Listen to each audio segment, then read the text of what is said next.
Hi cyberspace! As I promised on Monday, a book review of this book, The Heroes by Joe Abercrombie.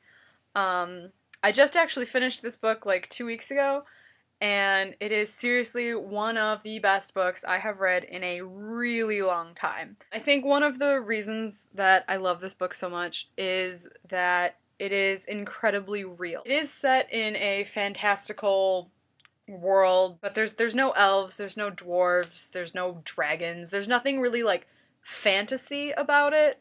It is very much a very real world. That's one of the words that I have to use to describe this book is real. It's very raw, raging, and just real.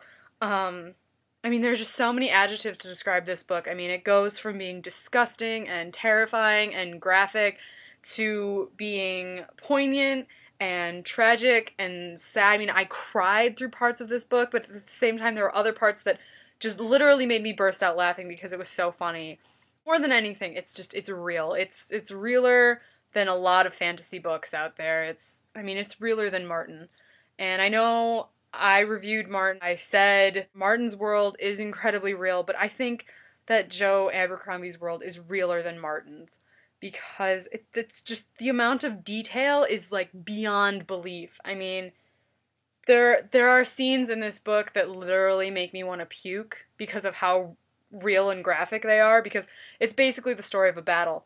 And there are scenes that they just make you want to just hurl, but at the same time that my stomach is dropping out and I'm going like ew ew ew ew ew ew, at the same time as that, there's this little voice in my head that's going, oh my god, this is the most amazing thing you've ever read. Literally, my jaw was dropping like every other chapter. I had to keep reminding myself to shut my mouth because I was literally awestruck by the detail, wording, and the language, and just the way it was written, ultimately by the characters. I mean, I know I've mentioned in I think every single book review that I've done that it's the characters that make the book for me, that make the book amazing for me. This one is no exception to that rule. The thing I've noticed about Martin and, even Rothfuss and Sanderson, all of those authors, their characters, I mean, even the characters that you hate, you love to hate them, or you feel pity for them, or there's something in these characters that you feel other than hate. All of their characters, you can't just full on hate them. And to me, that makes the books a little less realistic because there are people in real life who you literally just can't stand. And Abercrombie does that. He has characters that you just freaking hate. Don't get me wrong, there are characters who are amazing and wonderful and brilliant. Like Craw, I love Craw. He's the straight edge. He's this amazingly good guy. Who's just trying to do the right thing, and he stands by his chief and he stands by his crew, and he tries to do the right thing as close as he can figure to being the right thing. And he's literally just an awesome guy. I love Craw. And Calder, as much as Calder is a little shit, you gotta love him because he's witty and he's so incredibly smart and he's so funny. And I loved Calder. And, Finn is like ambitious to the point of stupidity, but at the same time, she's so smart and she's so resourceful.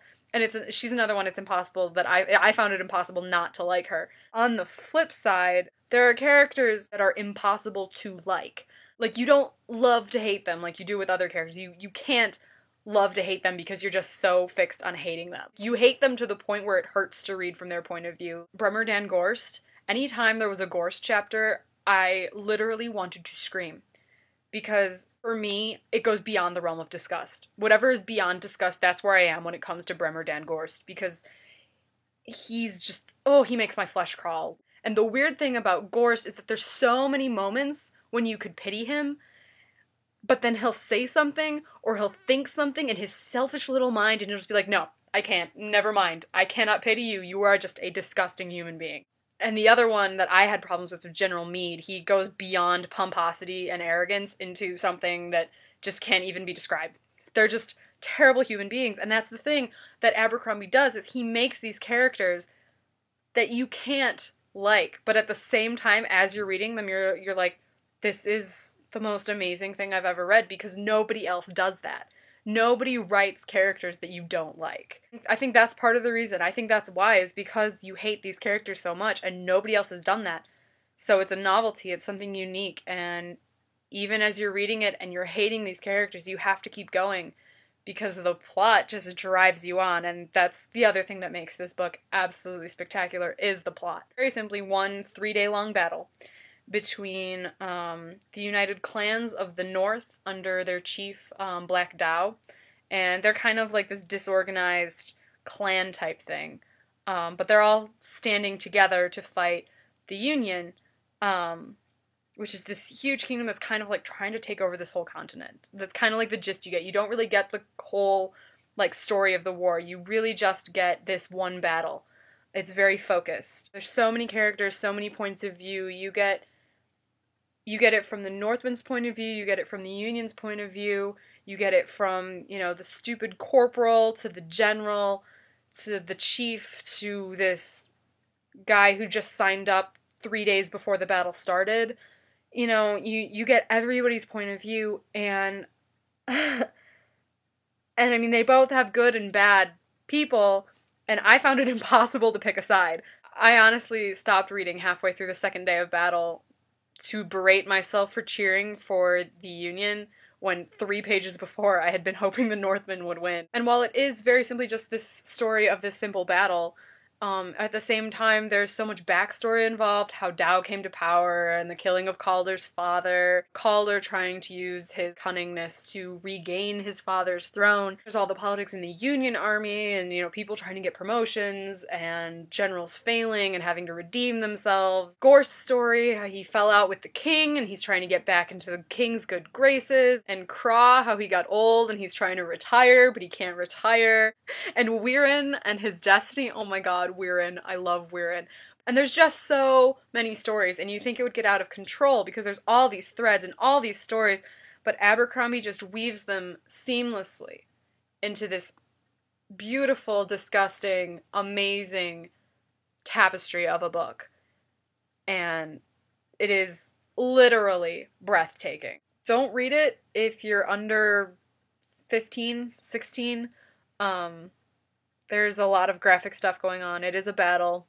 There are a lot of sharpened bits of metal flying around, so people die in some pretty gruesome ways. So if you can't handle, like, blood and violence and stuff, I don't suggest you read it.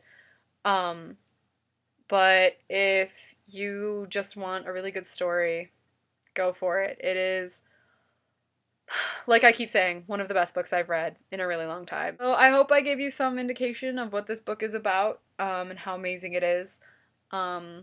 If you're okay with blood and stuff, you should definitely check it out. And, yeah, so I will keep being nerdy, and you guys should keep being nerdy, and I will see you in my next video. Bye!